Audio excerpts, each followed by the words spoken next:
Yeah, so very good morning to all the participants. We welcome you to the fourth day of the FTP on finite element analysis from research perspective. And here is a little introduction about the today's speaker. He is Mr. T. Sai Kiran, working as a senior CAE analyst with Tecumseh Product India Private Limited, Hyderabad.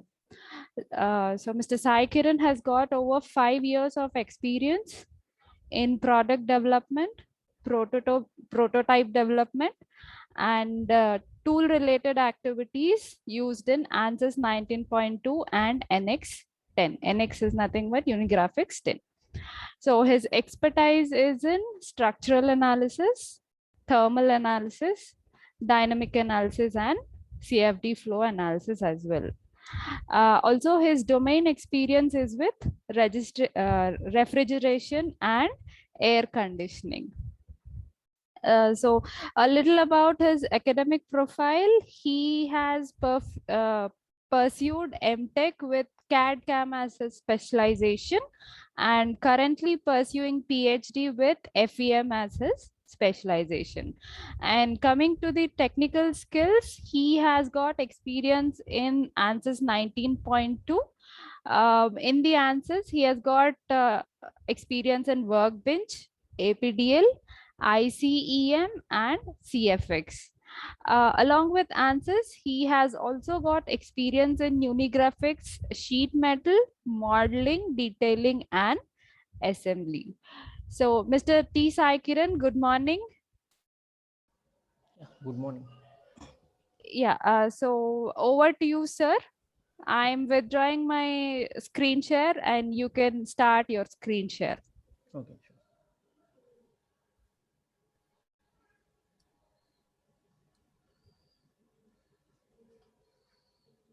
Hi, good morning, everyone. Myself, Sai Kiran. Thank you for your introduction. I'm sharing my screen. Once you are able to see, let me know.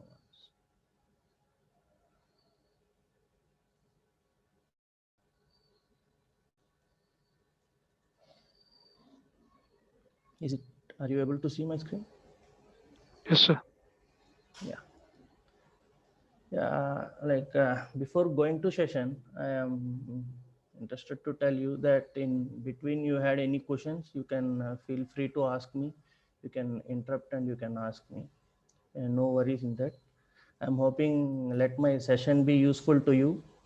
I'll be focusing more on tool point of view. Why? Because already I seen your schedule. There was a many sessions like academic point of view, and right now I'll help you to know more introduction about tool and what is tool. We'll go to a project and we'll explain. We'll open the tool and we'll see what is the techniques, how we can hand free on the tool. Those things I am going to explain you.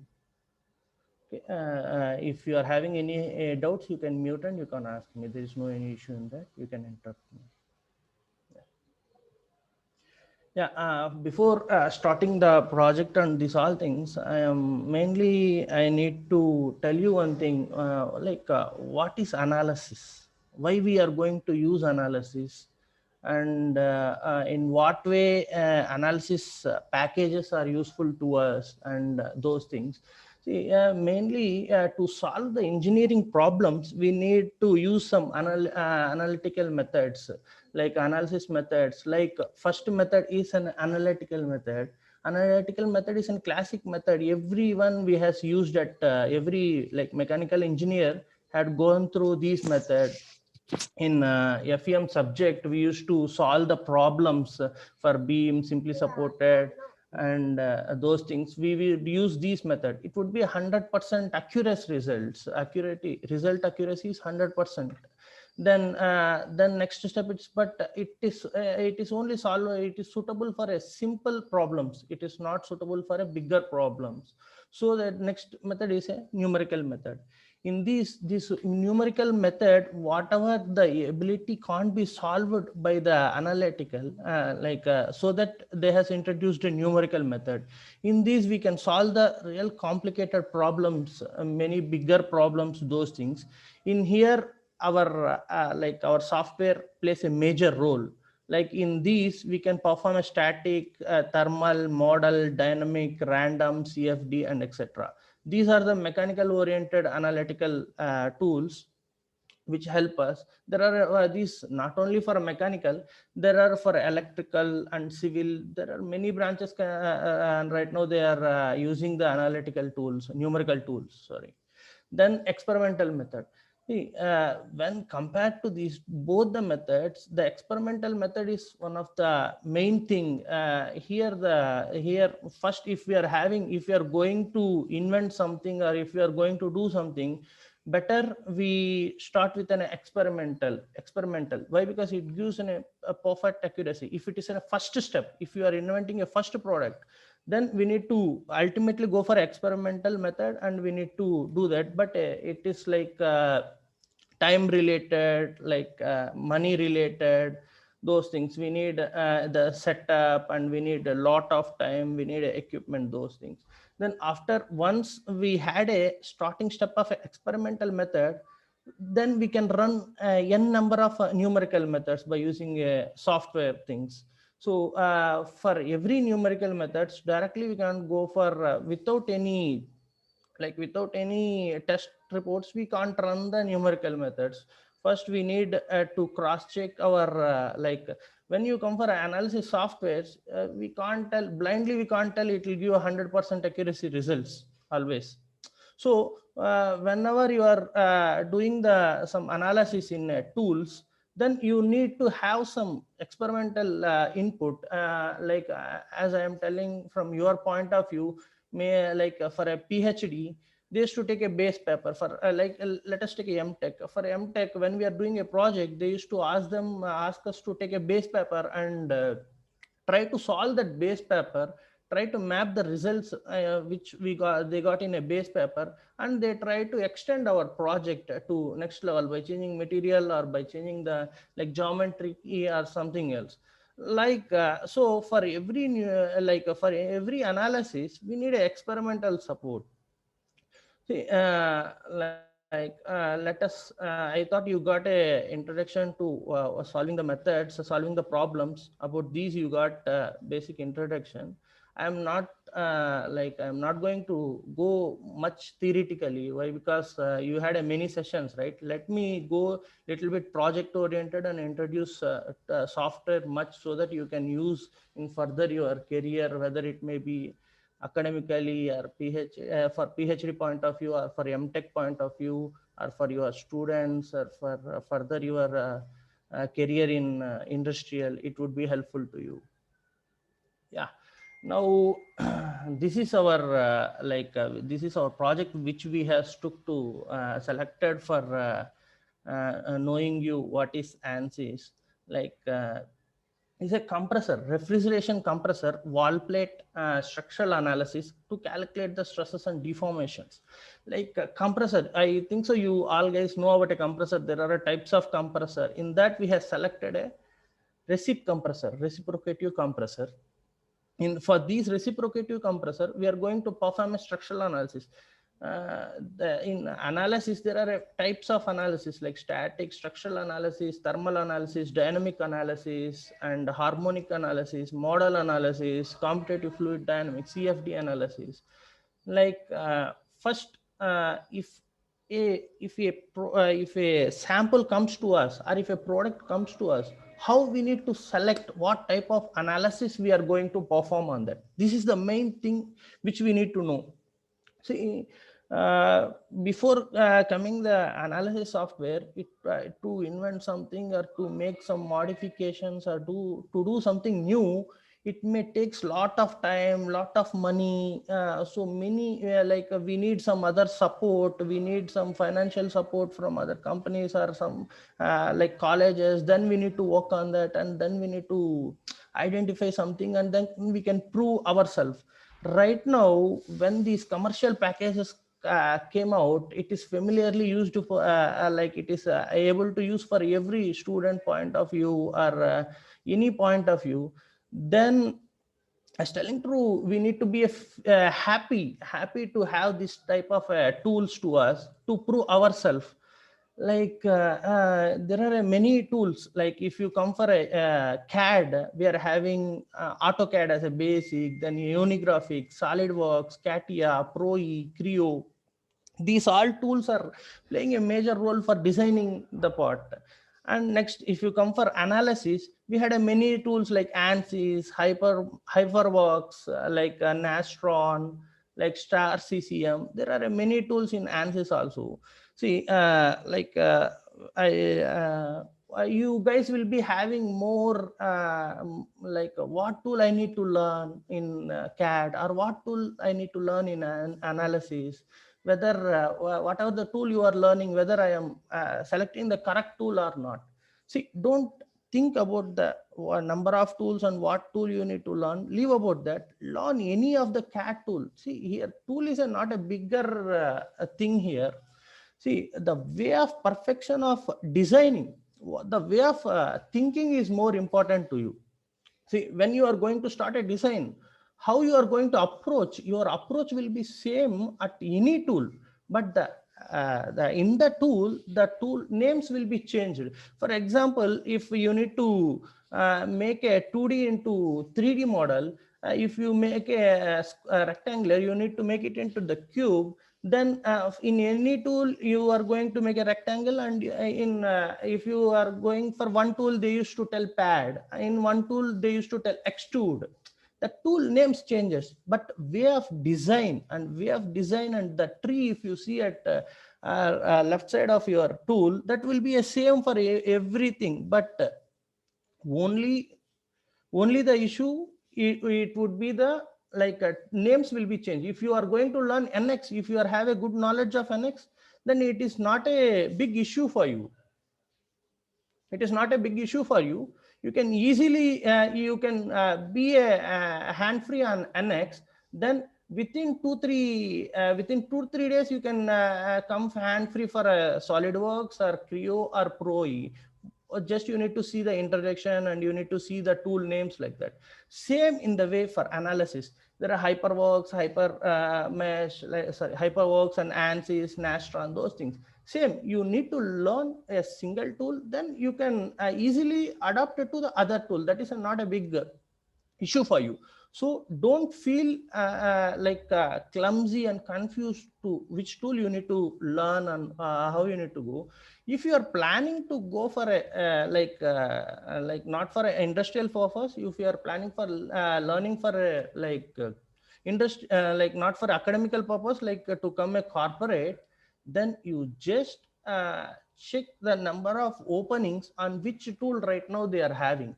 Why? Because tools, they are having license different like one company used to take a different tools and they used to work on that. If you are planning for commercial industrial purpose, then go and search which in which companies or in which tool they are using a lot, what tools they are using a lot. Then start learning the tool. First learn a single tool full-fledgedly from basic to, and then you can adapt for other tools easily.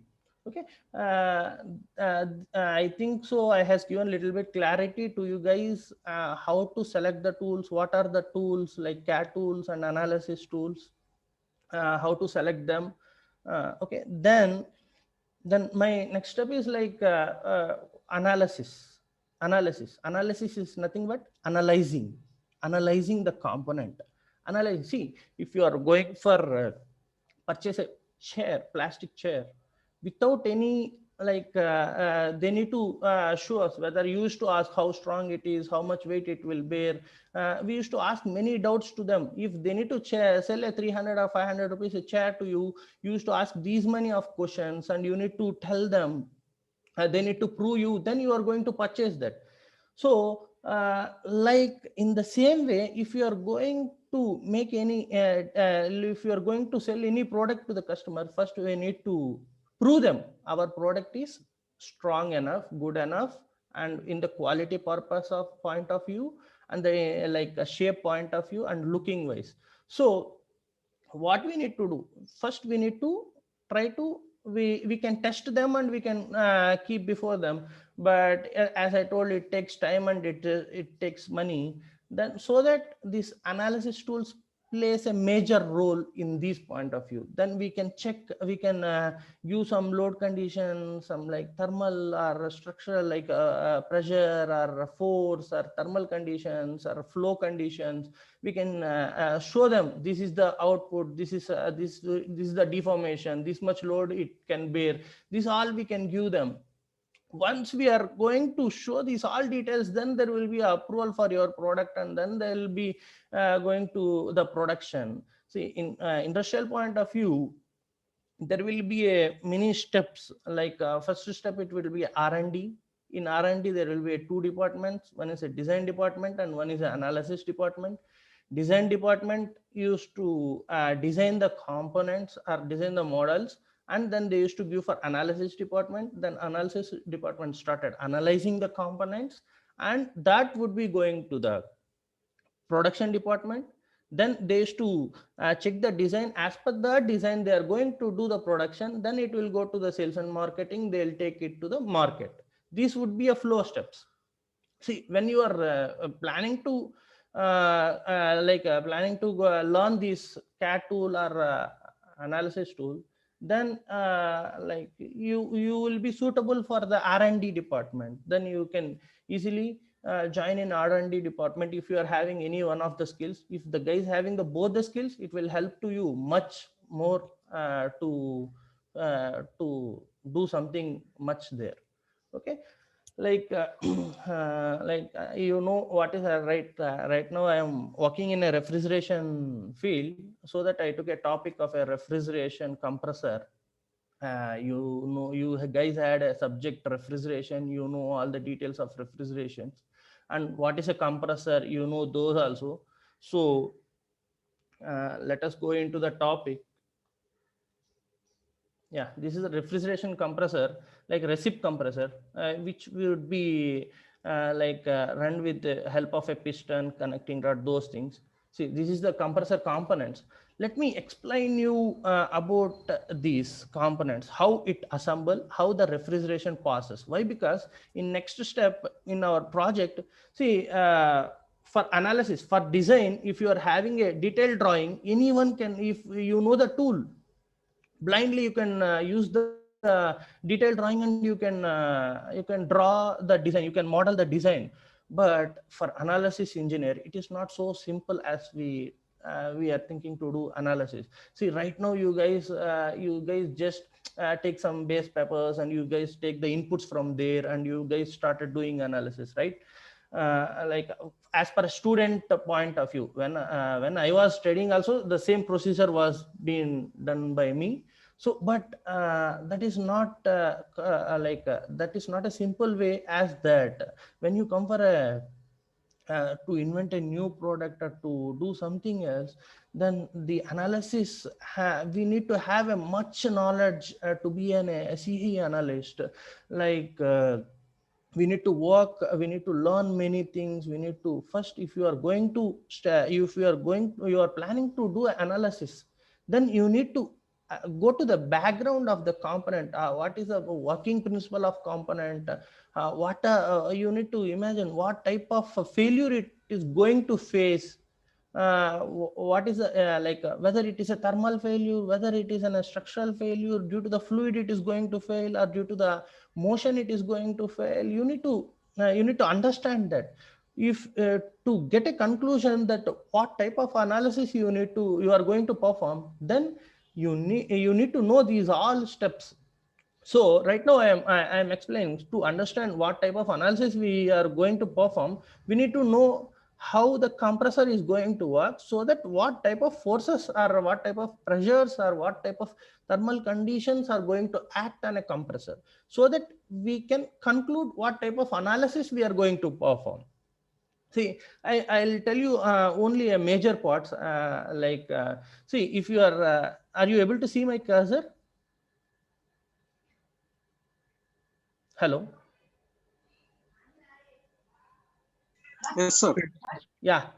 See, you can feel free to ask me questions if you are having any doubt.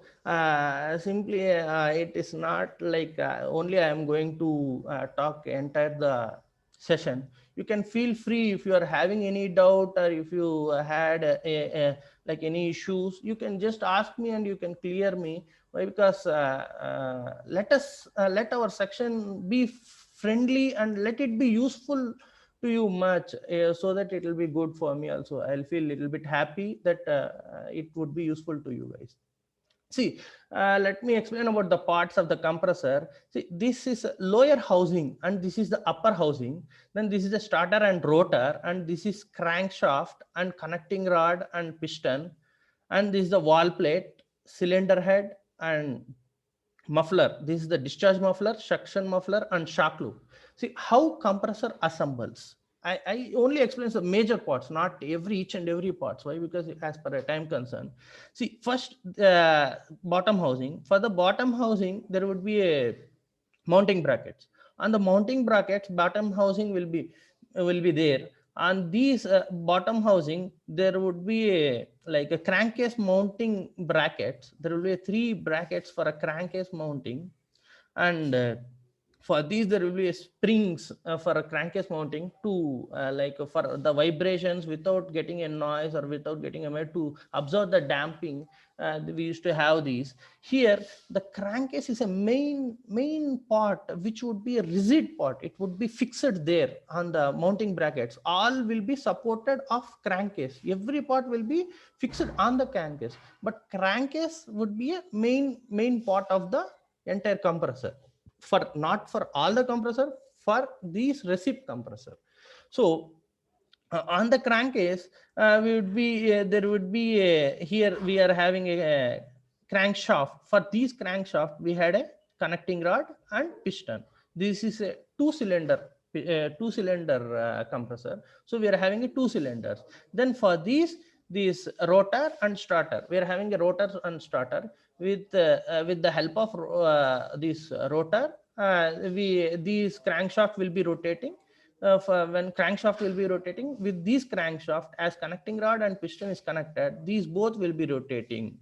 So same compressor, recip compressor would be working as a same like an engine, like automobile engine. If you are having a knowledge on that, it would be the same procedure of working. See, then here when the shaft rotates, here these plays a major role. These plays a major role to to increase the heat and pressure in the refrigerant. Why? Because here for these crankshaft, there will be like gaskets, and there will be a wall plates and walls, section wall and discharge wall. And then between the crankcase, after the crank, like a crankcase will be having a wall plate. After the wall plate will be having the cylinder.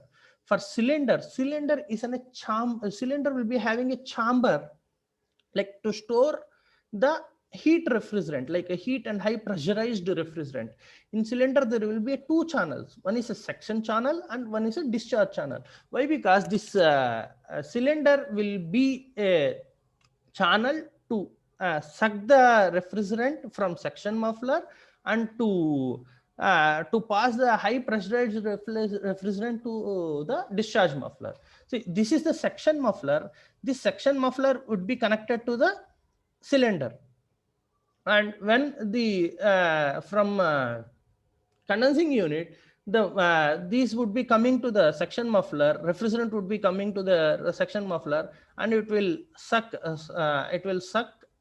to the cylinder with some suction pressure. And here when the piston movements are happening, then the refrigerant, there would be a, when it is at the when the piston is there would be 2 things. One is top dead center, bottom dead center. When it is at a top dead center, then the suction pressure will be applied more on that, and the suction valve will open and it will enter into the cylinder suction chamber. Then once the piston like cylinder is coming, like connecting rod and piston is coming towards the bottom dead center, then automatically the suction valve will be closed and discharge valve will be opened. And the high pressurized, when it get a high pressure and a high pressurized refrigerant, then with that pressure discharge valve will opens, and then it will go to the discharge chamber and it will pass us through the discharge muffler, and it will come out. In this way, this is the like refrigerant flow and assembly of the compressor.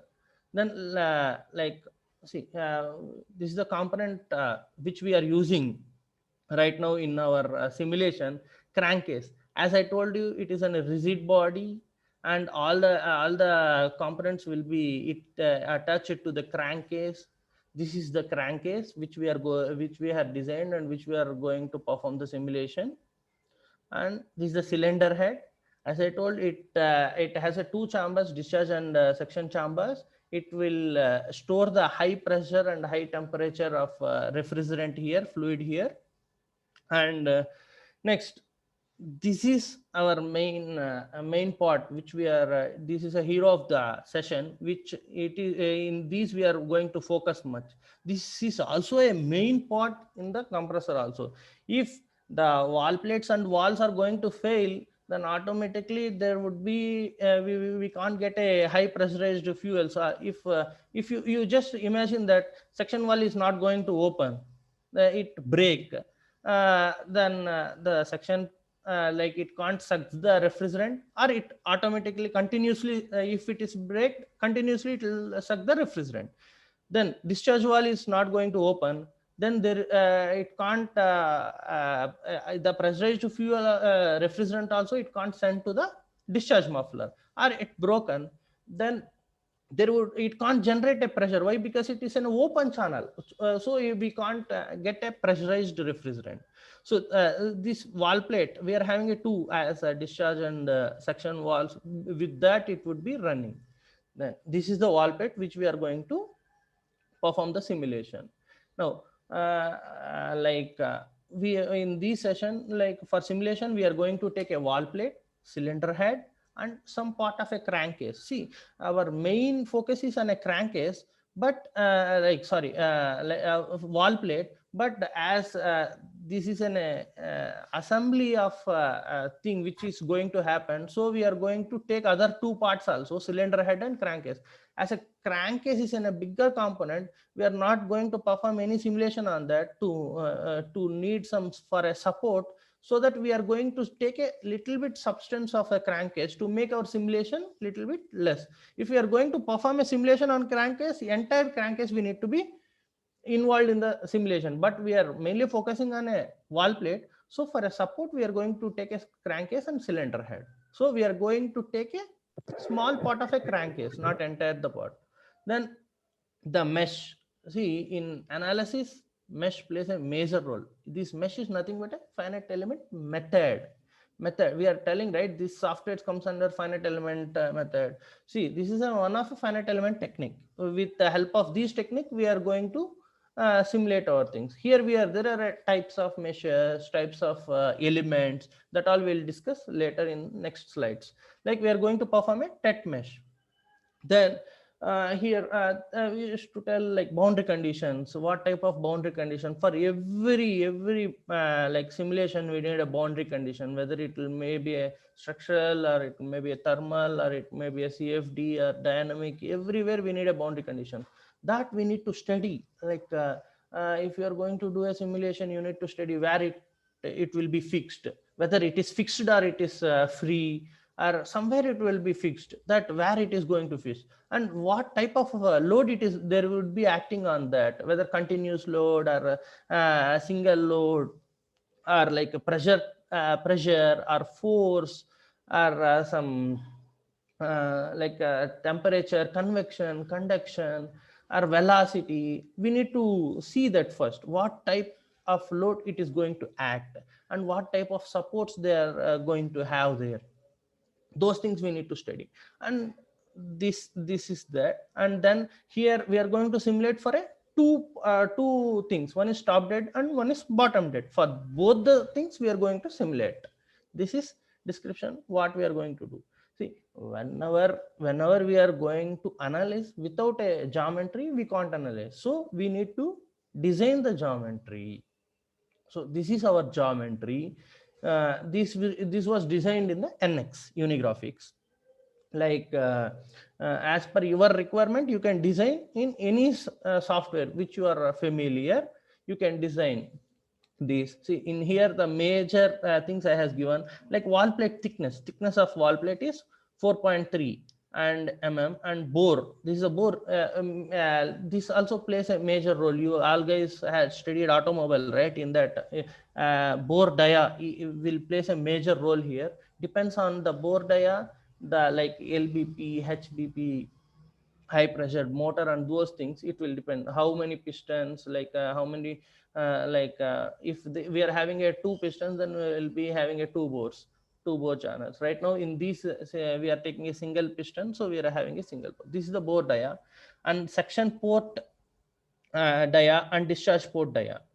Okay, this here if you see, this is the, as I told you, for here there will be a wall plate will be acting for both section and discharge. So this is a section wall. There is no wall, but this is the channel for the, here the section wall will be mounted, and when the section pressure comes, this wall will be moving upward direction. And this is the discharge wall area. This is the section wall area, and this is the discharge wall area. And this is the discharge wall area, and this is the section port area. This would be a section port area.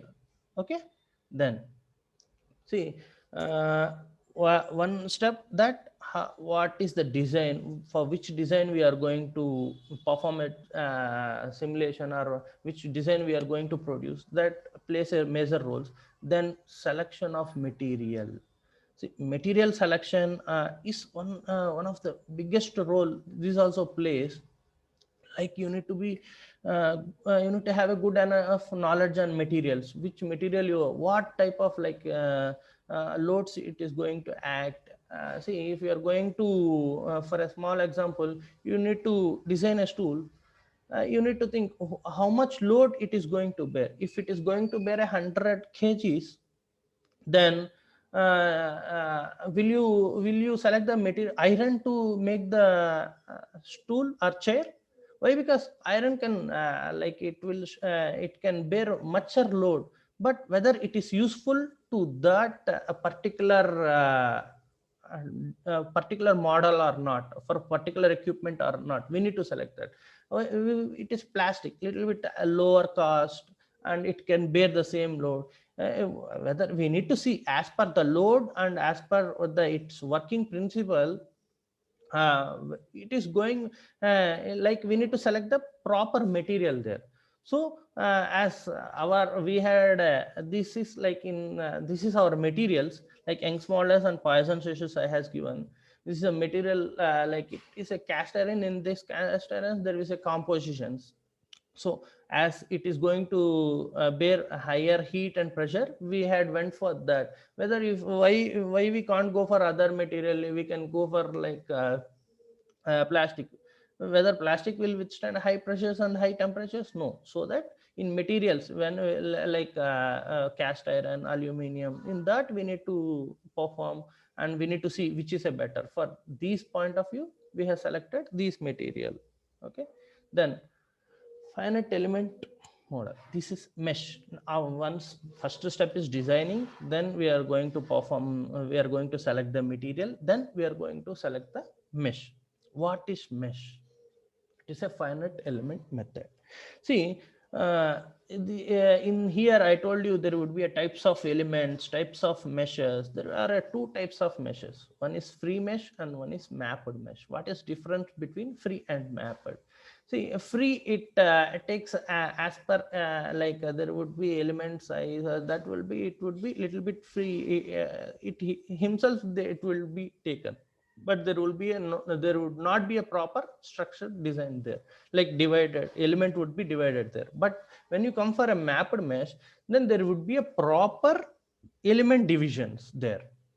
That is the difference between that. See, depends on the complexity of model, we can choose either these or that. Okay, then types of elements also plays a major role here. See, there are different types like 1D elements, 2D elements, 3D elements. This is 1D element. For a line, if you right now we are working like now I am explaining you about workbench. When you go for APDL, there is another tool called APDL.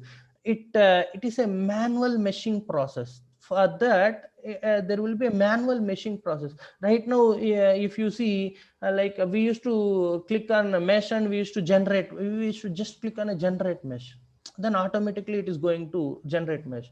But when you come for APDL, that would be a perfectly manual. That you can play major role there. Skilled person will be playing a major role. Like you can yourself, you can plan how the elements need to be divided, and whether at which part you need core, or which part you need bigger, or which part you need smooth. These all things from yourself you can decide, and you can work on that. So there will be a difference between these, like automatic car and manual car. Like automatical car, it himself, it will be taking some speed and it will be going. But manual car, as per your gear changes, it will be little bit higher feel that to drive that. Like that, when you come for these, you need a little bit accuracy, you are not satisfied with the auto mesh, then you need to work on the APDL.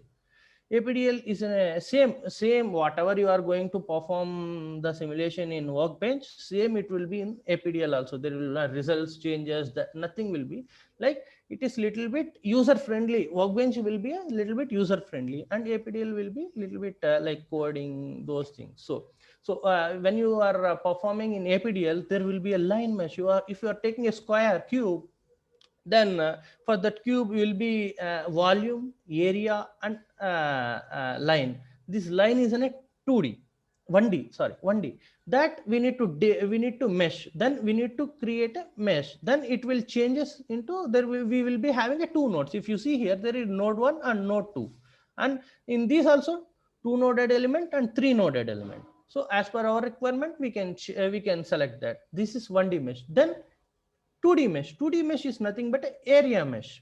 If in these types of elements, 2D elements, this is an area mesh. We are going to mesh only the area, not entire the volume, only the area. In this, we are having tetra and quad. As per the requirement, we can go for any of the element for 2D. Then 3D element. These is the same elements, but it would be meshed entire volume. Here only the area. Here this is the one. If you see here, this is the 1D only line. This is the 2D mesh. This is the entire volume. If you split here and see, there would be no any. Only you will be having these 2 nodes, and only this would be considered as only one element. If you see here, we will be getting a 2D elements, but number of elements at area. There will be element 1, element 2, element 3, element 4. If you come for a 3D, then here you will be having element 1, element 2, element 3, and so on at every faces. Even if you split or trim the face, you can see the inside volume also will be meshed with elements. That is the difference between 1D and 2D and 3D. So this is what we have done the mesh in our simulation. I'll explain how we are going to select the mesh types, what are the types are there, those all the things I'll explain in the tool. This is about finite element method of meshing. Here, why we are going to tell it is a finite element method? Why? Because we are dividing these a single component into the number of element, finite number of elements. So we are going to tell that as a finite. This entire software, ANSYS software, is depends on finite element technique. Okay. Then boundary conditions. Yeah, till now you guys are comfort, right? You guys are able to understand, right? Yes. Yeah. Okay. Boundary conditions. See, like I told, this is one of the biggest tasks. If you are going to take a perfect boundary conditions, then your result will be a perfect. When you are going to select the wrong boundary, see, whenever the manual is different and the machine computerized is totally different. See, whatever the input you are going to give, we are going to get the same output to us. If you are going to give a correct input, then you will be getting a correct output. If you are going to give a wrong input, see, if you are going to give wrong input, then simulation will not tell it is wrong. Just it will give the output for that. You need to decide whether it is wrong or not. So it is entirely like manual controlled, so that you need to, if you are giving a proper inputs, then you will get, you can expect the proper outputs. So that it is entirely skill based, so that we need much knowledge in all the areas. We need the knowledge on heat transfer, finite element method, we need to every basic of mechanical subjects we need to know. If you, whatever the simulation, whatever the industry you are working, or whatever the research you are going to do, first, whatever the area you are selecting, first make sure that your basics are strong at that area, so that you will not be getting any mistakes in your simulations. When your basics are wrong, then automatically you are going to perform the wrong things.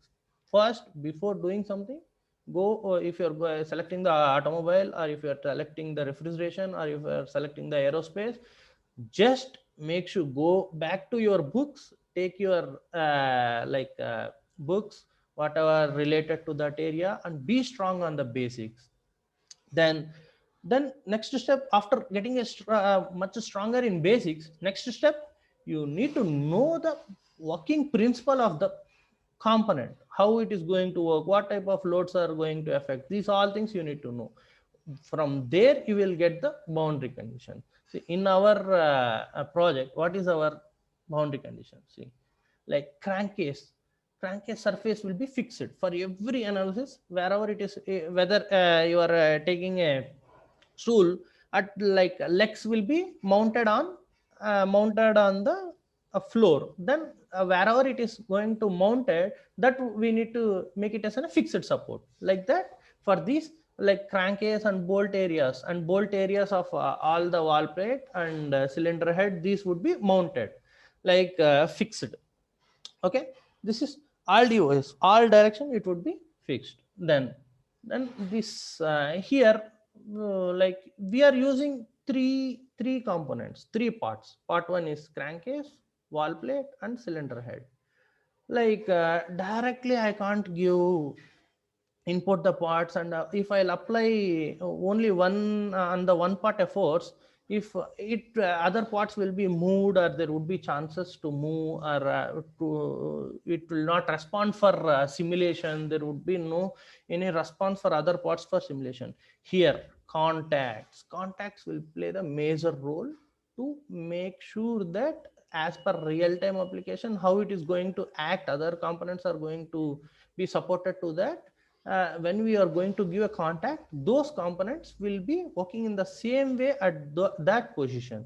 See, we are having a two parts. We need to make sure that we need to give the contacts between the two parts, whatever the parts where the two faces are going to contact. One face you will be giving as a target, one face you will be giving as a contact. Then it would be fixed there. There would be no then when you are going to perform a simulation, it will respond for the simulation. There would be no any mistake there. So that the contact is also plays a major role for any simulation. If you are going to take more than one part, you need to check whether those two parts have a contact or not. If it is having a contact, what type of contact it is having, like frictional contact, bonded contact, or which type of contact. Like you need to give that type of contact. If you are going, there is a frictional contact. If you are going to give a bonded contact, if you are taking a two gears, then it would be a frictional contact. It would be a motion and there would be a contact. You can't give there a bonded contact. If you are going to give a bonded contact, then it can't be moved. So types of contacts, in that types of contact, which type of contact you are going to select, that you need to decide by the working principle of the component. Okay, I'll show you the things in the tool and I'll explain you clearly about it. See, this is our boundary conditions. Here, this is the bluely highlighted things are fixed support, and contacts. As I told, we are having three parts. These would be a contact areas, and wall plate to crankcase and crankcase to cylinder head, those things. Now I told we are having, like just in this slide I told only about the fixed support. not only we are having a, we do not have only fixed support of boundary conditions to us, right? We are having, we need to give some pressure or force or some temperature, what it is going to act. Maximum, you all guys knows what plays major role in this temperature and pressure, but we are working on static analysis, not a thermal analysis. So our boundary condition would be pressure. So one is fixed support and one is pressure. So already we has given here a fixed support. Then pressure, how many types of pressure is going to act, whether one type of a pressure or multi types of a pressure. As we has discussed in a working principle, there would be two types of pressure. When it is at top dead center, there would be a different type of pressure, and when it is at a bottom dead center, there would be a different types of pressure. So see, you know what is top dead, what is bottom dead, you know, right? I'll not waste much time on that. Already you had a subject of automobile, in that you will be having that. See, at top dead, section pressure, discharge pressure, these would be acting. And see, this is the section ports, discharge port, already I told you in the upper slide. Same in the bottom dead pressure. See, in in top dead pressure, we yeah, section pressure and discharge pressure. How see, I has mentioned the section pressure of 1.35 bar and discharge pressure is 25.85 bar. How do I get these result? How do I get these pressure? First, from where I took the input of these pressure? Ultimately from testing. In every compressor, when we manufacture any component, not only compressor, if you are going to manufacture any component, there would be a testing. Ultimately we will be going for a testing at when it is a starting new invention, we are going to test the component and we'll take some readings from that. Here I think you guys know about conditions of refrigeration or compressor, like LBP condition, HBP condition, high back pressure, low back pressure, medium back pressure, commercial back pressure, those things. Right now, this is a low back pressure condition. For these, like section will be at minus 40 to 50, like evaporating temperatures will be minus 40 to 55 degree centigrade. So for when we will be having a chart for like we will be having a refrigeration to pressure, pressure to temperature and temperature to pressure conversion chart, depends on refrigerant. For every refrigerant, we'll be having it would be changed automatically. Okay, if you see here, we are going to perform for R404A. We have selected refrigerant as an R404A. For that, we see if you need to measure the pressure in test, there would be, we need to mount it into the testing chamber. Then we can get like we can use the pressure gauges and thermocouples, and we can measure the temperatures and pressure. But inside the channel, we are not going to measure the pressure, we are going to measure the temperature. At when it is entering into the compressor, we are going to place a thermocouple. When it is going to exist from the compressor refrigerant, there we are going to place a thermocouple. From there, when it is going to enter into the compressor, then what is the temperature, and when it is going to exist from the compressor, what is the temperature? Those temperature for R404A, we are going to convert into the pressure. This is the pressures we got from the tested results. Then as we got section and discharge, this is our boundary conditions are completed? No.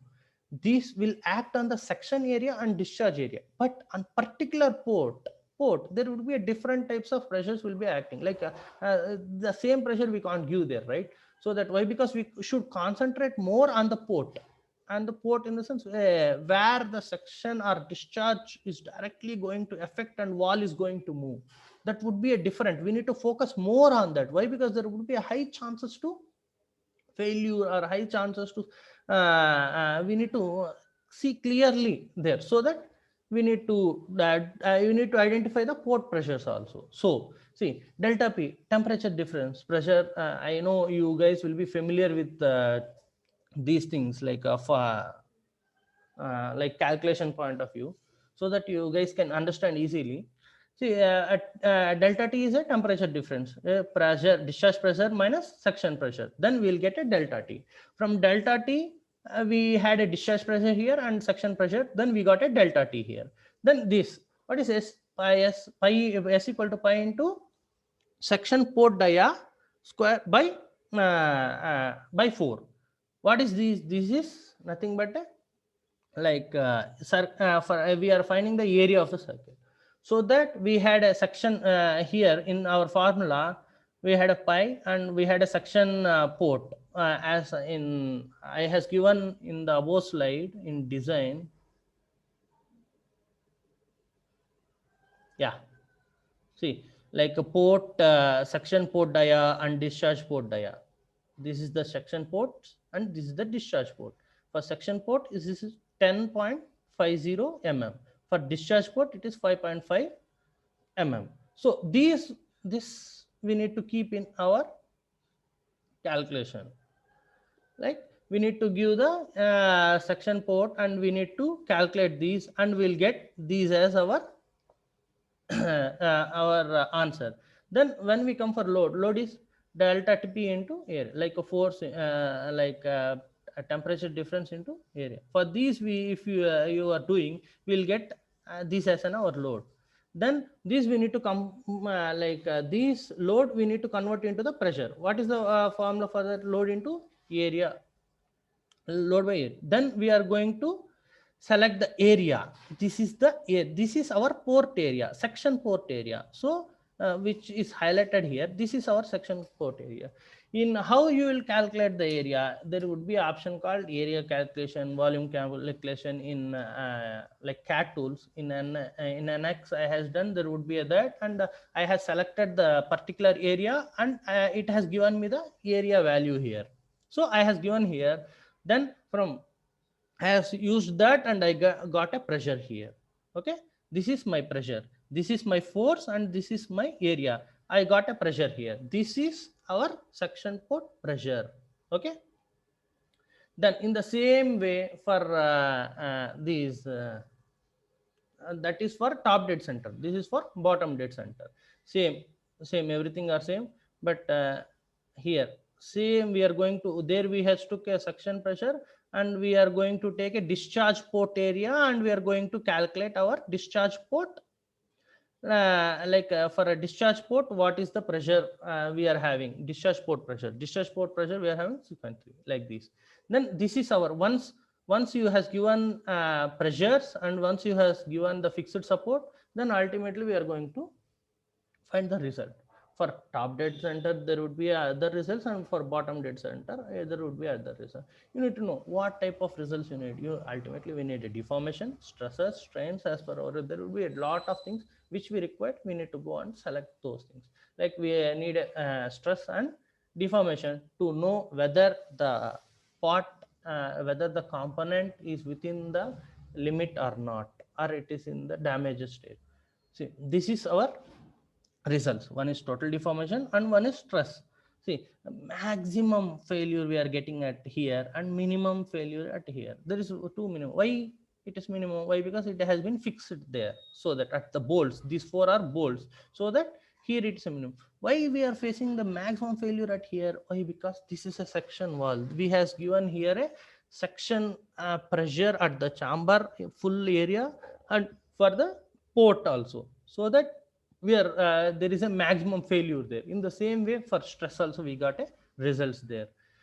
Okay, in the same way for bottom dead center. See, if you are seeing for top dead, for section port you are having a maximum. If you are seeing for a bottom, for discharge, why? Because at bottom dead discharge valves will be open due to the high pressure on the discharge port, so that the failure is more on discharge port.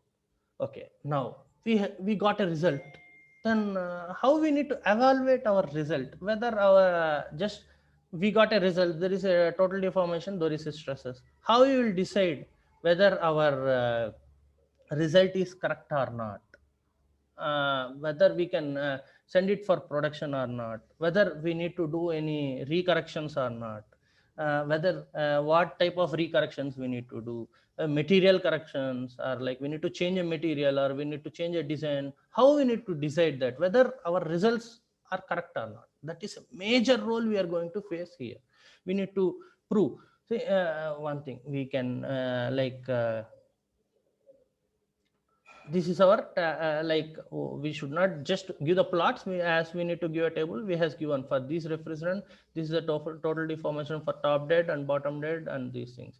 This Goodman diagram for our wall plate, these decides whether your materials are good enough or not, whether it is deforming or not, or it is proper or not. See, this Goodman diagrams will tell you these are the stress lines.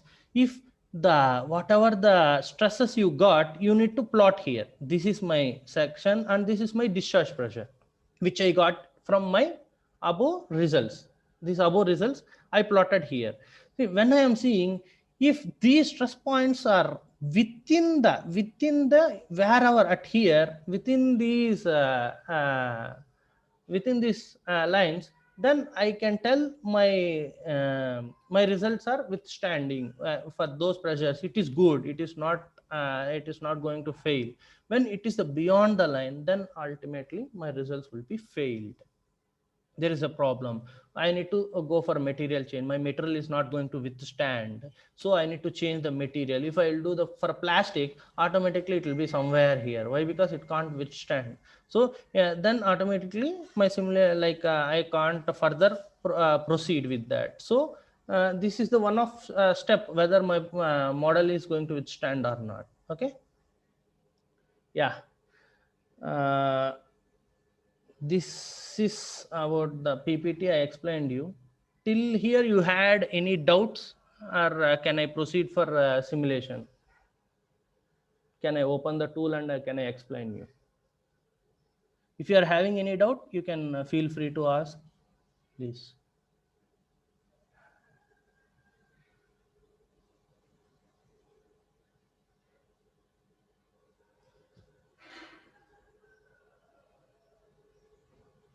Is everyone is available?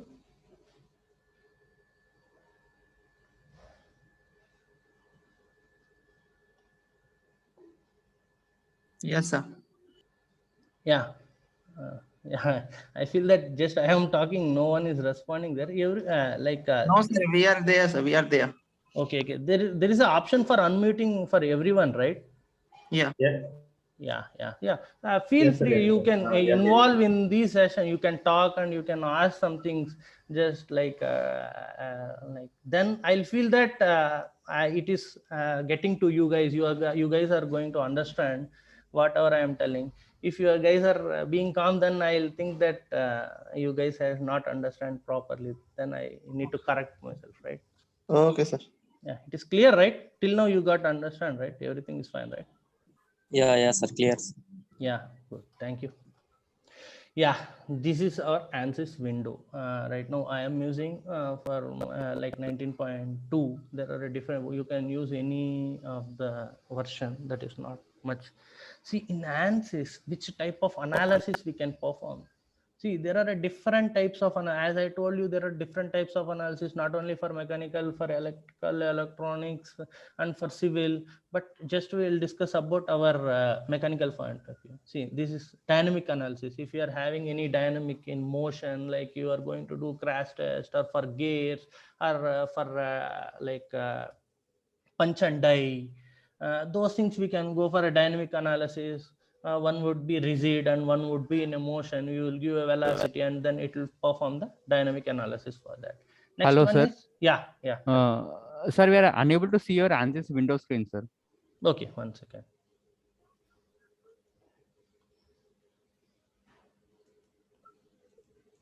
Are you able to see right now? Yes. Yeah, super. Yeah, this is ANSYS window. When we'll open the ANSYS window, we'll be getting like this. Like already I has performed here analysis, so you are able to see here this. If I do not perform, it will be empty. So if I'll tell what type of analysis all we can perform in ANSYS. See, there are many types of analysis, like dynamic analysis. If you need to do a dynamic analysis, you need to click on these and you need to drag and you need to place here. Then you'll get the you'll get these channels. Then you can use these for your analysis point of view. Okay. Dynamic analysis, as I told, dynamic analysis we can use for that. And then like CFD, CFX. So see if like Fluent and CFX, we are having a two. Don't confuse in that what is CFX, what is Fluent, what is CFD. All are same. CFD, CFX, Fluent are same. As I told you, APDL and Workbench, structural simulation, how it is same. The CFX and CFD, like a Fluent and CFX also same, but the same boundary conditions, same result, but the windows will be different. That's it, which would be free to you. You can use those and you can perform your simulation. What is the CFD? What is different from CFD and structural? CFD is different from structural. Why? Because you are going to study about the flow condition. Here you are going to study about the structure, like a component, like a solid body. You are going to study about a solid body, how it is affected, or what is the failures you are going to get. But when you come for a CFD in your project, there is an effect due to the fluid, or the fluid is going to play a major role, like heat transfer due to the fluid or something. If I need to study about the refrigerant, I need to right now I studied about the solid bodies of crank, like a wall plate. If I need to study about the refrigerant is a fluid body, then I can't perform it in the structural analysis or thermal analysis. I need to perform in the CFD. Why? Because I need to study about the refrigerant. What is the inlet temperature of refrigerant? What is the outlet temperature of the refrigerant? What is the inlet pressure? In CFD, we can do like both. We can give both the properties, like thermal and these force, like velocity, pressure, and temperature. Those things we can give and we can perform. So when the fluid is going to play a major role, then we are going to select the CFD. Both we can use, CFX and Fluent. Then model analysis. What is model analysis? See, every mechanical component, it will affect you. There would be a vibrations. There we can see the modes, how many types of modes, like a type of which mode, what is the failure. Those things we can see in the mode. Acoustics. What is acoustic? Acoustic is also one of the good thing, like wherever we are getting a noise. If you see in muffler, in isonium discharge muffler, suction muffler, there will be a high pressure. If you go and stand out of on your terrace, you can see many outdoor units, like condensing units for your refrigerator, or compressor in air conditioner, compressors in refrigerator. It would make some noise due to the vibration and due to those things we can find out what is the noise it is getting, where from, at which area the noise is going to generate. We can study in the acoustic analysis. Then vibration analysis, same, like what type of vibrations, those things. And static and thermal analysis, as we are doing. I told much about static and thermal analysis. You don't confuse what is static and what is like a transient static. There are two types of static you can see in the window. One is transient and one is normal static analysis, structural analysis. One is transient structural analysis. See, both are same analysis, but it is different. One static is at a normal condition. When the final load you are going to, final failure load you are going to apply on that, and a single load you are going to apply, and you are going to study about that. When you come for a transient, at every application, we can't tell that like structural or static structure will be worked there. At some condition, continued load, different loads, and with respect to time, the load will be going unchanged. Like for 1 minute on the stool you are placing, like 10 kgs. After 2 minutes you are going to cage and place 100 kgs. After 3 minutes you are going, like with respect to time, load or load is going to change, or anything is going to change with respect to time. Same simulation, both are the same. The only difference between transient and static is only that you are going to give the time interval, number of time steps, number of loads. Here you are going to give one time step and one load, but when you come for a transient, you are going to give a number of steps and number of time, time intervals and time and number of load. For 1 second, this is the time interval, this is my first step, this is my load, and this would be my, like for this time this is my load. For other time, like 10 times, like you are having like a simulation for 5 minutes, you are going to split into 100 steps, and you are 50 steps as per your requirement. How you need to see whether within how much time the failure or the displacement are going to take place. You need to decide that, and then you need to give the time step there, then time there. That is the difference between static and transient. Many people will be having confused on that, but same operations will be, same mesh you are going to perform, same material properties you are going to give, same same fixed support, same boundary conditions, results also same. But here only the thing, there would be a small one more additional step is called, you need to go for analysis. In there you are going to give the number of steps and time intervals and time and these load steps. Only that would be the difference. Then you will get an extra one more table other than contours. You will get only we will get like a deformation contour and stress contour and strain contour. When you come for a transient, extra you will get one more one more option, that would be these time. With respect to time, one more table you will get. At this time this would be failure, at this time this would be the failure. Okay, let us start these. Yeah, the time is going to complete. You can spend, right? Everyone will be spending half an hour more, right? There's no issue, right? No, sir. Yeah, thank you. Yeah, right now we are doing structural analysis. So select the structural analysis, drag it and place here. Okay, first step, there are many steps to perform the analysis. Step one is engineering data, geometry, modeling, setup, solution, results. See, engineering data is nothing but a materials. In these we will be having a material properties, materials. In geometry you are going to design the geometry or import the geometry, and in model you are going to, if you see the icon itself, it is showing that a mesh. In setup you are going to give boundary conditions, in solution you are going to solve the boundary conditions, and you will be getting in results the results. First step, engineering data. We need to double click on these. If you guys had some knowledge on the software, you can understand. If you guys do not have any knowledge, please take a pen and paper and note each and every step, how to open these, how to select these, how to give the inputs. Then once the session completed, then you can yourself try once, and you can follow those steps and you can try once. Then you will be little bit hand free on these. This would be one of my suggestion to you guys. See, just double click on engineering data.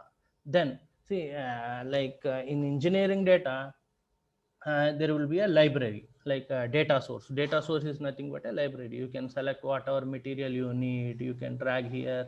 In materials also, non-linear, linear, like thermal materials, everything will be different. Composite materials.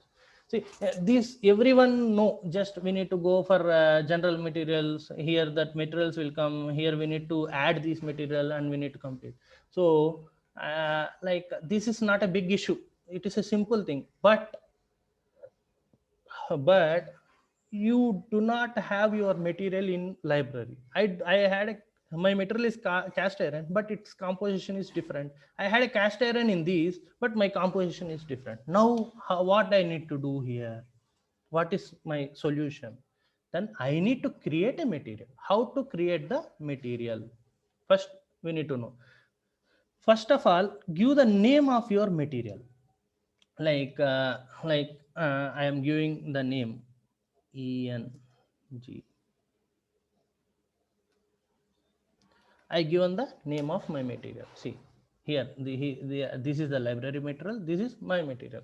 See, main thing of materials, we need to have Poisson's ratio and Young's modulus and Poisson's ratio. We need to give those. Then that will be for thermal. We need to give some more properties for CFD. For these, as per these, we need these are all the properties of materials. Like we have they already mentioned. Like I has given the new material, but I do not have.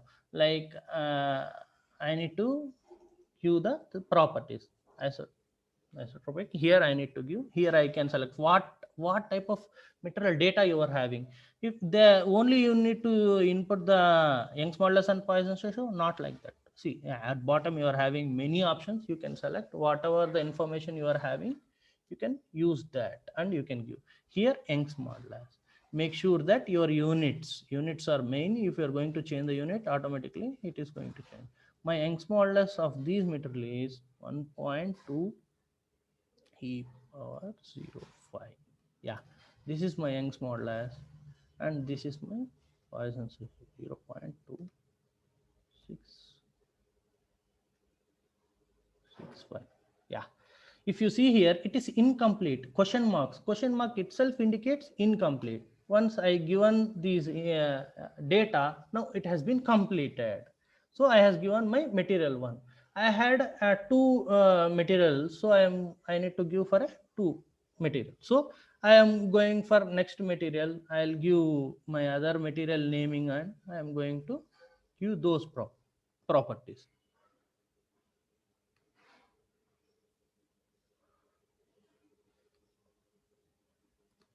Yeah, I has given whatever here. You can give any name as per your wish and you need to select those properties, whatever the if you are having elastic material, non-linear, only Poisson's ratio and these Young's modulus and Poisson's ratio and density is not enough. You need to go for these options and you need to take that. You need to give a creep. You need to go to here and you need to give the creep data what you are having. You need to going for plastic or you need to going for hyperelastic. You need to go here and you need to give those data. Then itself it will be completed. Otherwise it will not complete. Once if you will see this has been completed, then you has given the perfect materials. Then no need to worry about that. See again for these material, what is my Young's modulus? I need to give my Young's modulus. If you go for APDL, there would be no any library data.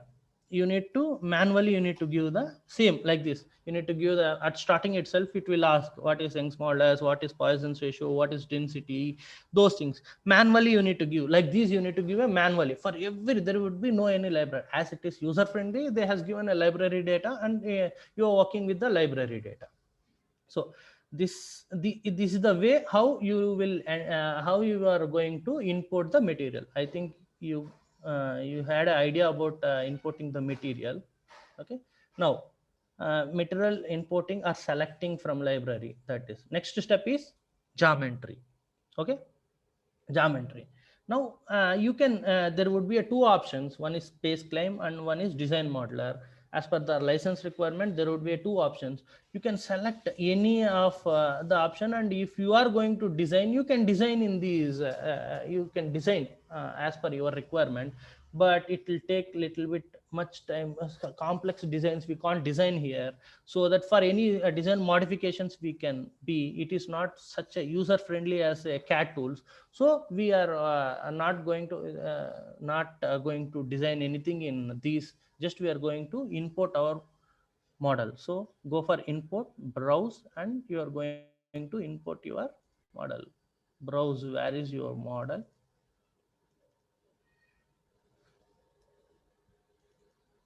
Yeah, this is my model.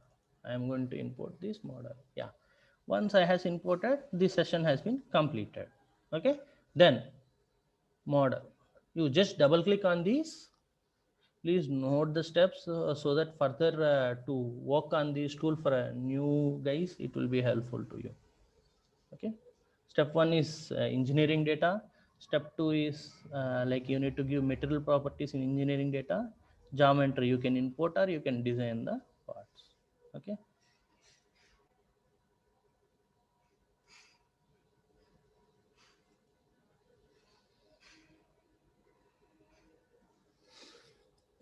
Okay.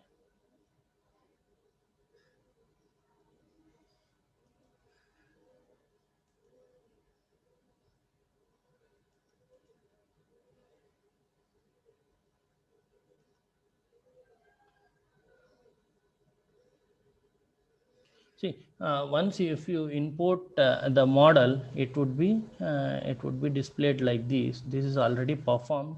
It is loading, so that I am waiting for that. Yeah, this is already imported model. Okay.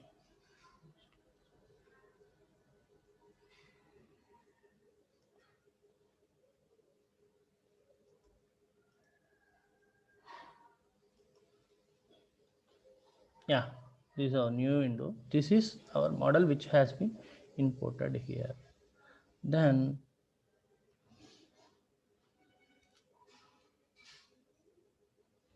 yeah, this is our geometry here. We are having 1, 2, 3, 4 parts, but we need only 3 parts. One is cylinder head, wall plate, and crankcase. Right. This has imported extra part. Now, yeah, okay. This would be also learning for you. This is an extra part like gasket, but I not required this gasket. Why? Because I extruded my wall plate till gasket.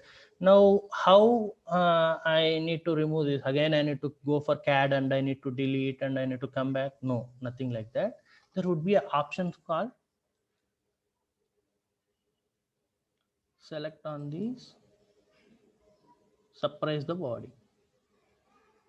Suppress the body. If you suppress, that's it, completed.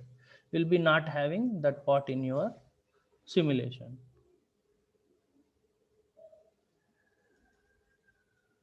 Yeah, that part will be not included in simulation. If you once if you suppress the body, that part will not be included in simulation. See, let me introduce the some of the icons here. See, in this file, whenever you are going to start one thing, you need to make sure that you need to save your file.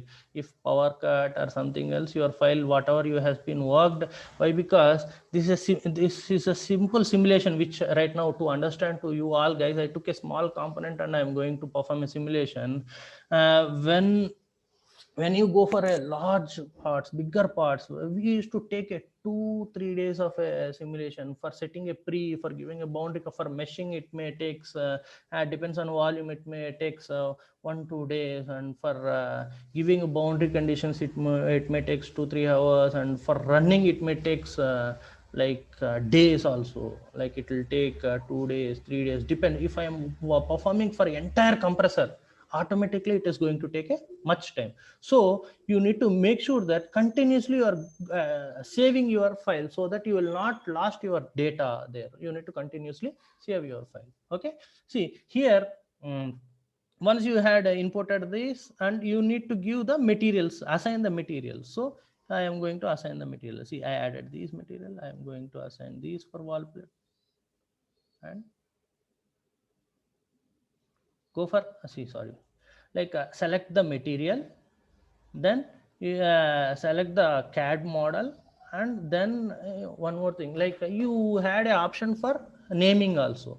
It is a default naming, right? You need naming. Just rename these and make it as a wall plate without getting confused. Next, make it as a crankcase, CC. Okay, make it as a cylinder head, CH. Is the way how you can, without confusing. For wall plate, which material you need to give, you are going to give here. For crankcase, which material you are going to do, you are going to give here. And for cylinder head, which material you are going to give, you are going to select here. Just nothing.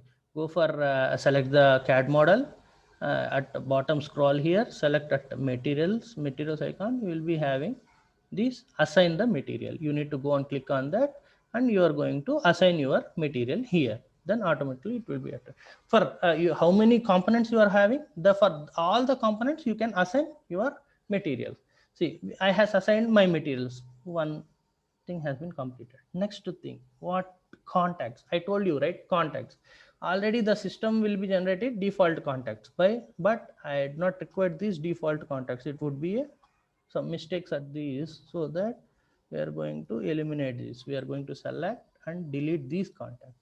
I need to give manual contact. See, I need to give a contact at for these both the faces and these both the faces. How I need to select the face?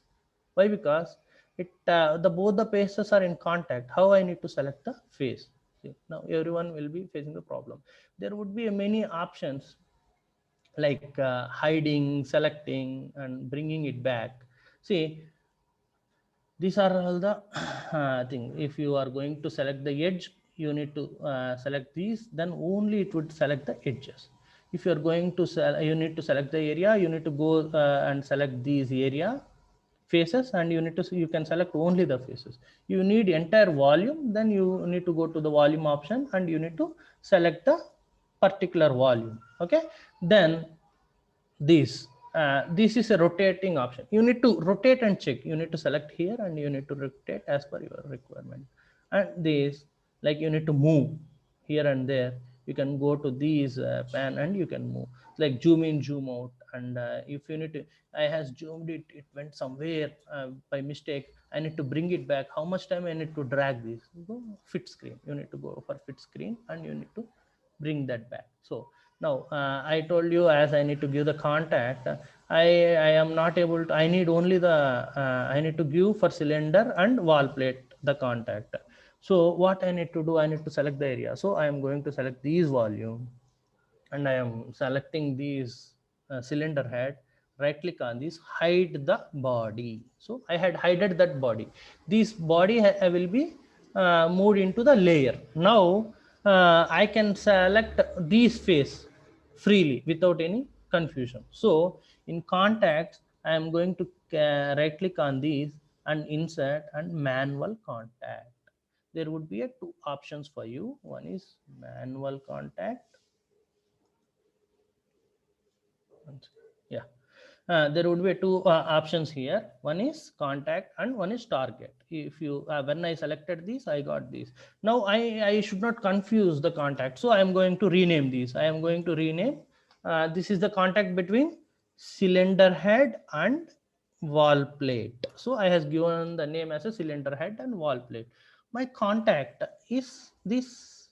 Sorry, I have selected the volume here, right? So it is going to, now I need to give not a volume contact, area contact.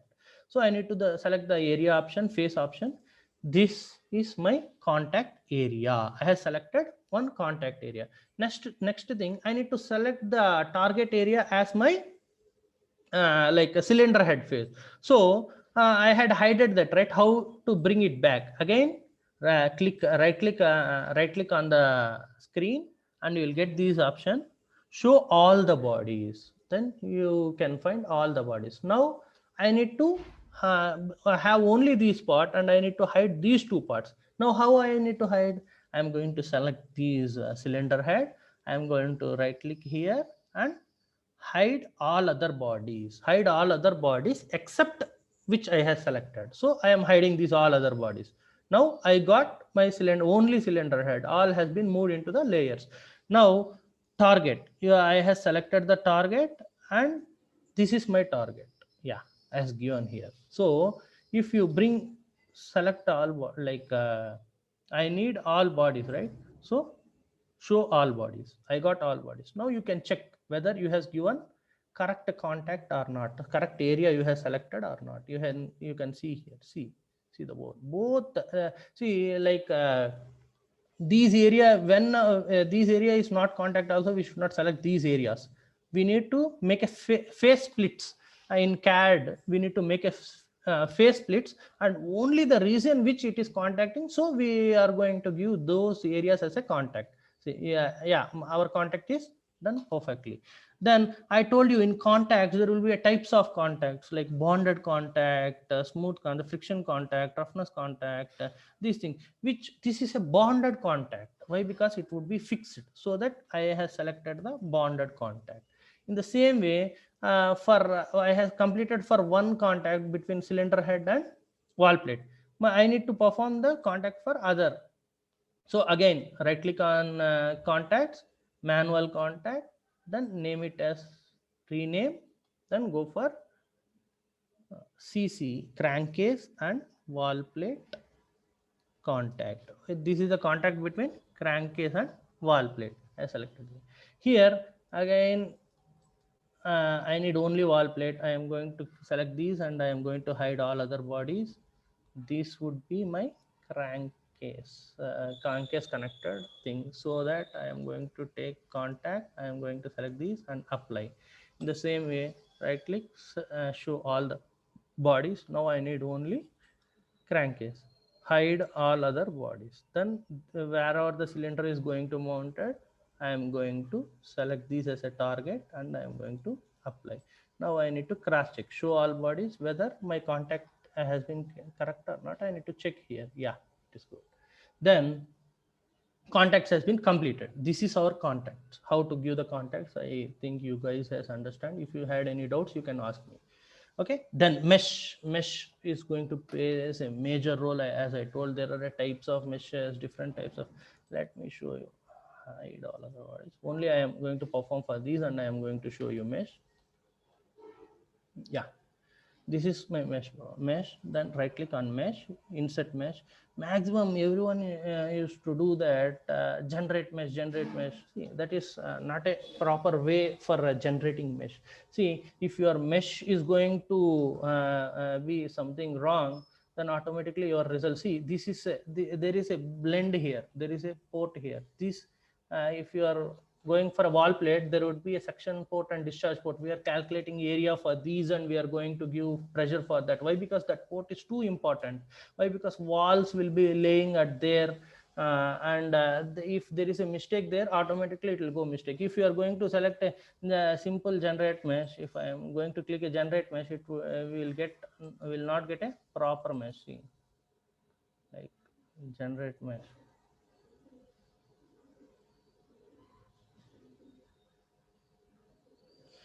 See, is this looking as correct mesh? See whether there is any, you are able to see that like chamfers. Why? Because these chamfers are too important. See here, automatically the model is going to fail.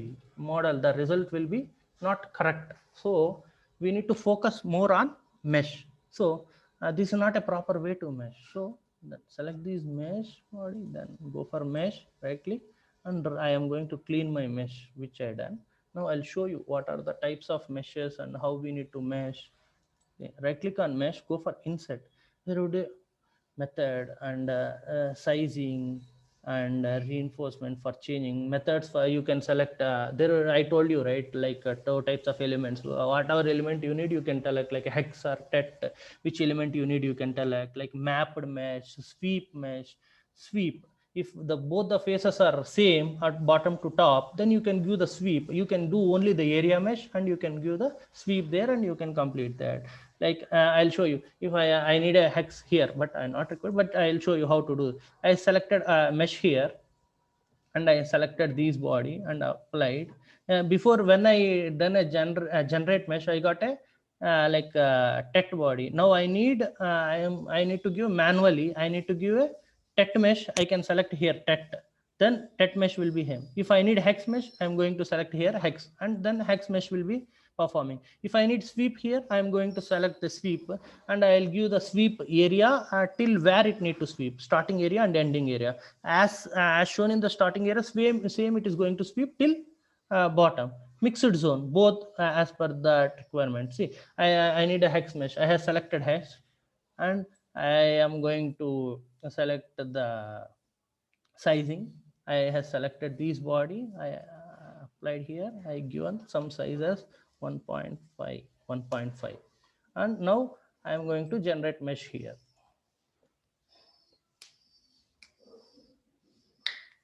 just select on the body. Like I am having 3 bodies, but I am showing only for one, so that, see, sorry, the size is too high which I has given, so that 0.5. See how we need to, yeah, this also will come little, it plays a major role. How we need to select our mesh size depends on the, like see size I has given, default I has given 1.5 meter or 0.5. You just know what is the dimensions of these. As per that, which type of which size of elements you are need to perform, there you need to give the input there, and you will get that particular size there.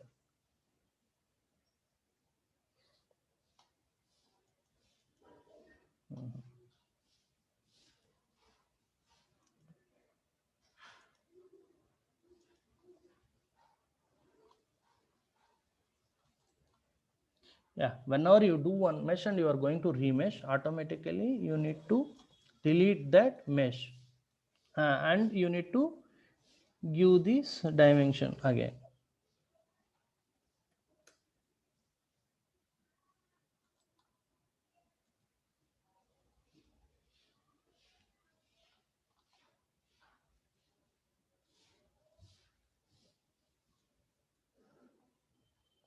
Yeah, this is our mesh, hex mesh. If you are going on changing the size, then you will be getting accuracy. Like this is also not a proper, you will be getting little bit proper. Yeah, this is hex. Now I'll show you how to do tect. Defaultly it is giving that. Now I have selected hex and I got a hex mesh. I'll go to tet and I'll select the tetrahedral. And again I am going to select these and I am going to clear my mesh data generated. And again I am going to select this body and generate mesh. Now I'll get the tet. You can select which type of this is tet mesh, tetra. There would be a 3 triangles. Okay, this is the way how we need to select the whether it's sweep or like a tet or hex. We can select by using this. Yeah, delete this, not required. Okay. Okay, now insert in method you can do all this sizings also important. We can give, if I am giving a body size, I am not getting a proper at these corners, so I need to change that. I need to give the like I need to give the area sizes also to make sure these areas need to be little bit fine, so that it will not disturb my ports. So for sizings, I am going to select the area, and just for example, I am showing only for these two. I have selected this area and I clicked and I given some size like 0.5 at here, and only this area and other area I selected the volumes. Is for all areas, small areas, we need to select the required where we are focusing more. If that area is required, we need to keep that. If it is not required, we can remove. But I am thinking that it is required. So I have selected this area and I am making sure that element size need to be slow and small. And I am going to select this. Also, this is face sizing and this is body sizing. Now generate mesh for only these.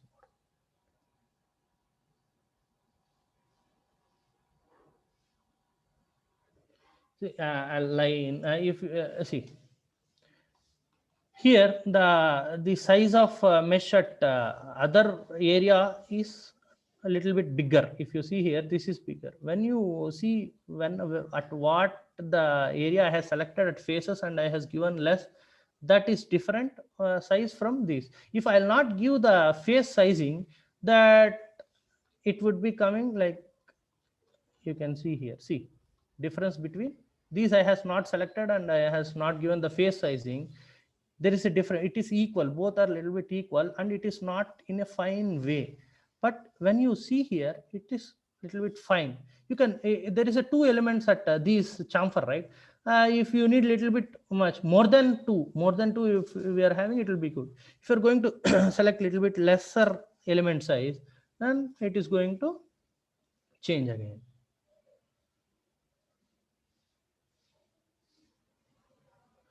Yeah, this is the way that yourself you to decide what is the size of mesh at particular area. See, selecting the size of mesh is also too important.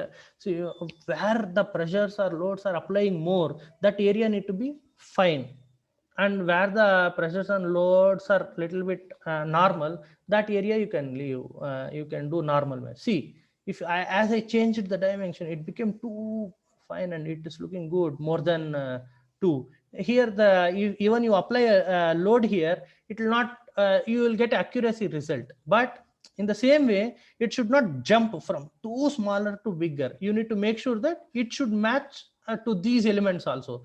Then you may get problem at these areas. So that this mesh plays one of the important role. For these I given sizings and I meshed here, so that here you got a little bit smaller sizing, and here big. Here I did not give the area. See, it is different. Yeah. I think you guys has understand. Yeah, this how, what are the types, like how to select the hex, how to select the tet, or how to select the area sizing, or how to select the volume sizing. Show all the bodies. See, like mainly I am concentrating, I do not concentrate on a fixed support bolts. These all not required for me. I need only port area. These areas I am going to give the loads, and at these areas I am going to give the loads. So I am like concentrating more on these areas, should not get failure. So what I am going to do, I am going to select the face sizing, and I am going to give these areas. Why? Because these areas are going to play the major role. So I need the fine good mesh here, so that my result should not, my simulation should not go wrong.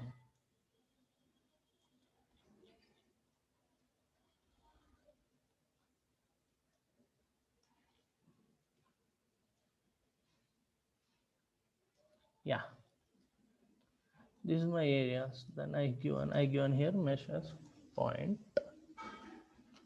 Okay, done. Then if we are having time, not like just generate mesh, it will not take. As telling true, I need to select these areas, these medium areas, and I need to give one sizing, and larger areas and one sizing. We can't directly do mesh there. As time concern, already time has been completed, I can't show everything to you. So for only the main thing I am showing you. These are main things, so that I selected these and I has given. If I was telling true, I need to select these area and these areas. As I need to create some 1 mm, and for these area I need to create a 2 mm, and I need to solve. But I has given only for time concern, right? For body, I need to give the body sizing. For face sizing, I has given body sizing. I have selected the body sizing. I has given 1.5 mm for all the bodies. Okay. Now generate the mesh. Now for all the 3 bodies, till now I has only generated mesh for only one body by selecting. If you need to select generate mesh for only one body, select the body and then generate the mesh. If you directly go here and you will generate the mesh, it will be generated for all the bodies. So you need to do the step-by-step process. First you need to select one body and you need to do mesh properly there, and you need to see all the edges, what are the areas you are going to focus. You need to see here. See, we has generated the mesh here. Which type of mesh? Tet mesh and free. Tet and free. See, wherever I has selected the port area which is going to concentrate, it is too good. It is looking too fine. So yeah, fine. Yeah, these are fine to me. Okay. Then yeah, I has told you about mesh, how to do mesh and all those things. Yeah, I need to see, as I told, it is in a 3D mesh, volume mesh.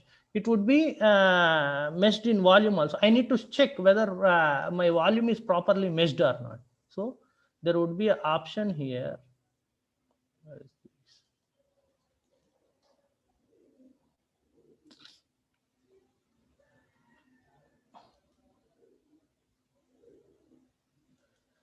Can anyone helps me? Yeah, I got this. That was hidden. Yeah, you need to select the section view. you need to select these and you need to go and trim this section. Then you can see your volume mesh, whether you need to check whether your volume mesh performed good or not, there is any problem, there is any bigger elements here. At the corners you need to check whether it is proper, whether shape is in proper or not. If here shape is not proper, then you need to select these blend, and again this blend area you need to change. The shape change should not be happen. See, if it is a square, it need to be a square. If it is a curve, it need to be a curve. See, if this is a curve, but here if you make a bigger element size, then it will be a it will become a square. Then it will be chances to higher deformation. So that we can check in this way, and we can rechange our elements. So this is the one of the way to see inner volume of elements. Okay. Next thing, I have shown you how to assign material, how to give the contact, how to give the meshing. Next thing is like boundary conditions. Okay. Yeah. All first boundary condition is fixed support. Just see, right click on static structural and go with the inset. In inset, you'll be having these all are the boundary conditions. You need to decide which type of boundary condition is acting on your model, like whether it is pressure, whether it's hydrostatic pressure, force, remote force, bearing load, anything, fixed support, or a remote like a displacement, those things. Like we need a fixed support. Where the fixed support, this is the bolt area where the bolts are going to be placed. So I am selecting these areas and I am going to give the fixed support. Okay. Then wherever the bolt is attached, those areas need to be selected and need to be given as a fixed support. And also, as I told you, the crankcase is a rigid body. We need to give the crankcase sides also as a fixed support. Yeah, done. This is our fixed support.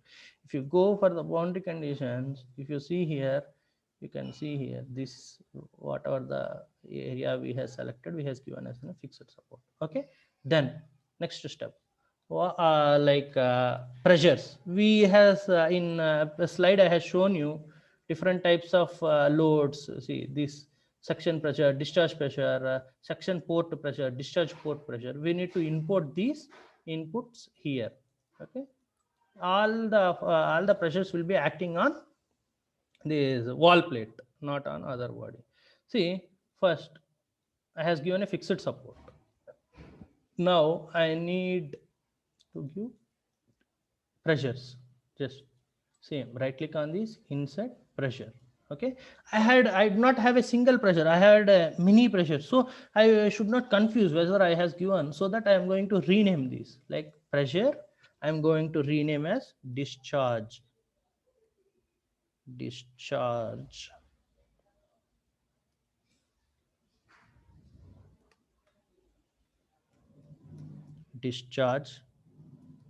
pressure 1.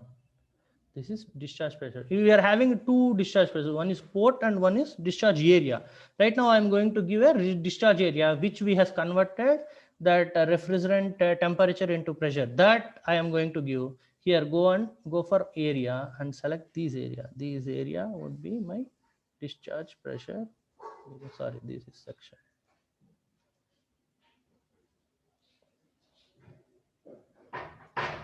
This area would be my discharge pressure area. Okay. Yeah. One second.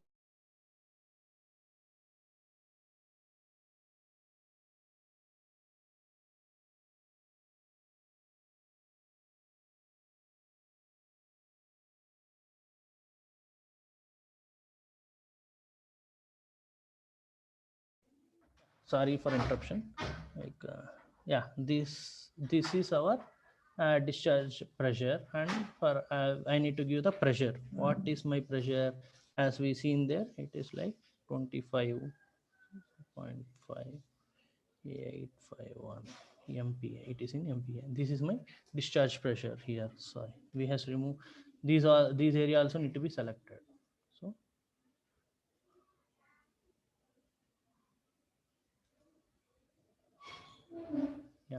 This is our discharge pressure. Next, next is our section pressure. Section pressure on the section area. Again, go for pressure and input pressure. Rename. Rename as discharge at backside. Backside discharge. Discharge pressure at backside, like P2. We are going to give at these area pressure of, in same there we got 2.25, same as we got from tested results, converting one. Then like we need to give a section pressures. In the same way, section pressures at port also we need to give the pressures. So go for section port. Again insert, go for pressures. Like I'll show you in previous as time is going on. Yeah.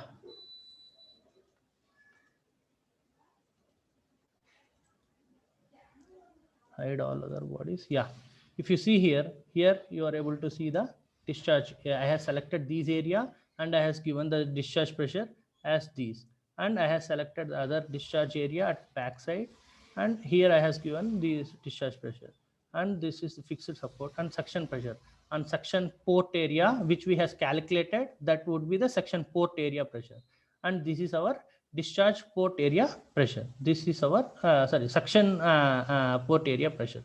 Once we has given these, once we has given these, then we need to go for our simulation, and we need to go for solve this. We has given all our boundary conditions. So all parts we has fixed supports and boundary condition. What type of outputs you need, like deformation, total deformation. If you need a directional deformation, you can give a directional deformation. Stress, in the stress, what type of stresses you need, von Mises principle, as per you can give that, and you need to click on these and solve. If you solve, this will take some time and it will solve. I'll show you the previous file. This is the previous file. Once if you will solve, you'll be getting results like this.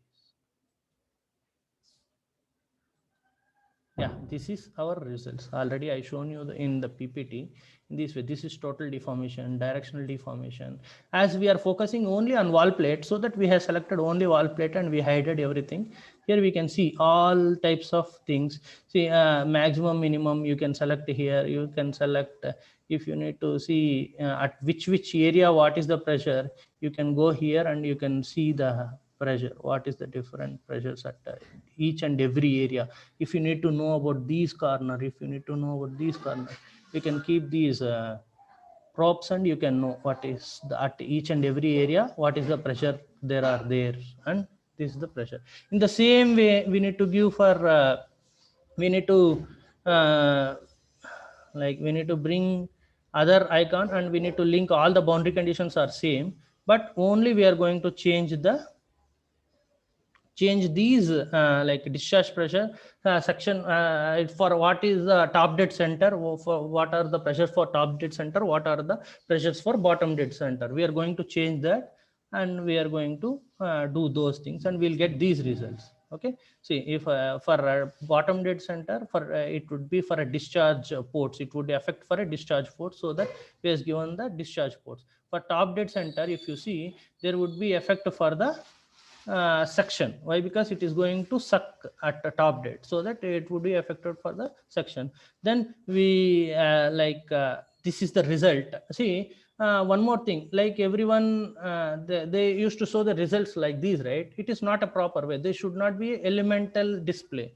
We need to hide. How to hide the elemental display? You need to go wireframe, then you will be getting a clear picture. What is failure, what is that, those things. Okay, this is about simulation. This is about the tool. It is with using those things we got these, and we had done that. You can right now, you can feel free to ask me any questions, whatever you are having.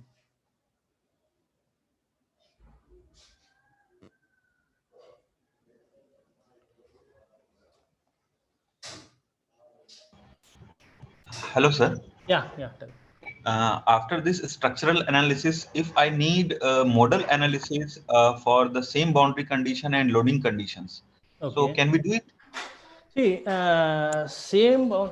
model analysis is different. There we need to give a model inputs and fixed support. We can do that. Is not we can like I shown here.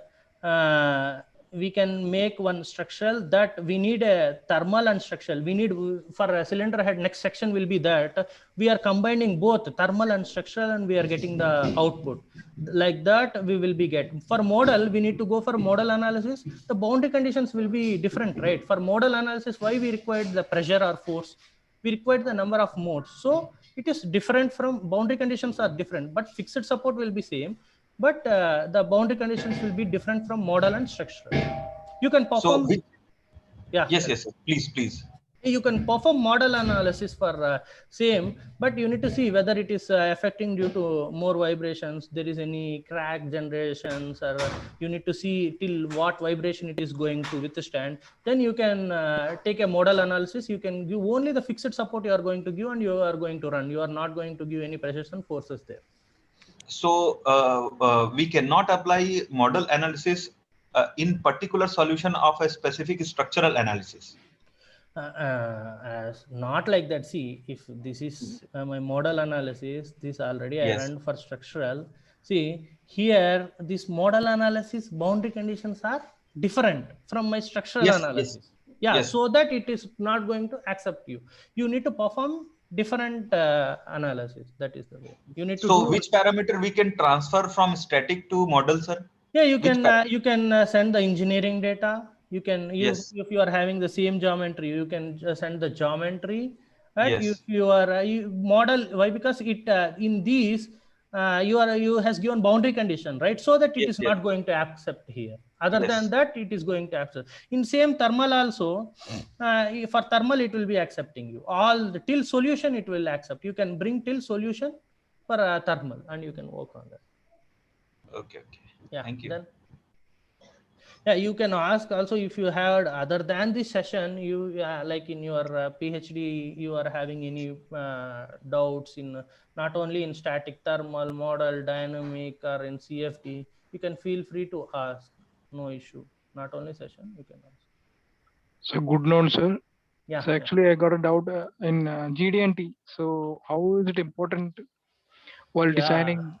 Yeah, GD&T. See, if you need to be as a design engineer, GD&T you need to learn must and should. For design engineer, only the subject you need to learn is GD&T. For CAE analyst, you need to learn heat transfer, FEM, these all things. For GD&T, without design engineer, without GD&T is zero. Why? Because tolerance, how you need to take the dimensions, those all things will be explained in GD&T. GD&T is, if you are going for an interview, like everyone is to ask you about GD&T itself. Yeah. Is your doubt is clear? Thank you, sir. So is there any other free resources that is available to where we can learn it? Or see, every resource are available free. You need CAD tools, there are available.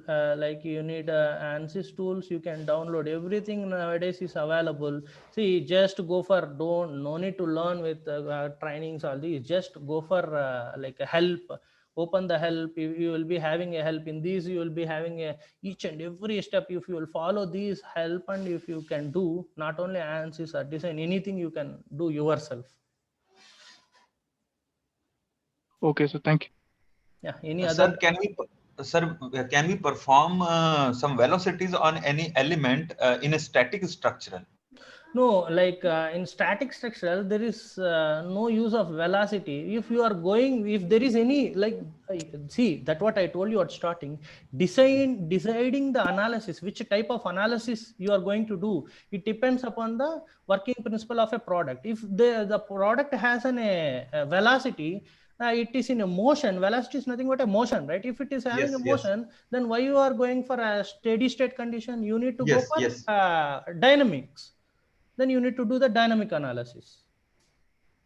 That is okay, but there is some options like velocities, angular velocities, linear velocities, inside static structural. So what is the need in that particular window? One second, I'll show you. It'll be a little bit clear about that. See, can you show me where is velocity here? Remote velocity. Rotational velocity. Yeah, rotational velocity, sorry, angular velocity. That if there is any particular velocity is applying, but it will not show in a motion. Like it will be in a stable condition, but it will apply that. But major roles which they are going to play, if there is a gravity, you can apply. If there is a acceleration, you can apply. But major role is going to play by pressures and forces. Why? Because it is in a steady state condition. If you are going transient, there these velocities are highly supported to you like that. But when you are totally, your project is depend on velocity dependence, then you need to ultimately go for dynamic analysis. Okay, that means the simulation will not show any kind of velocity, but it will consider the velocity. Yeah, it will consider that velocity. Yeah, exactly. Okay. But there would be no any motion in if it will not get motion. If you are applying velocity here, it need to go like 2 meters away from here. It will not be happened at here at these point of simulation, structural point of simulation. Okay. Any other doubts? I'm expecting more questions from many guys.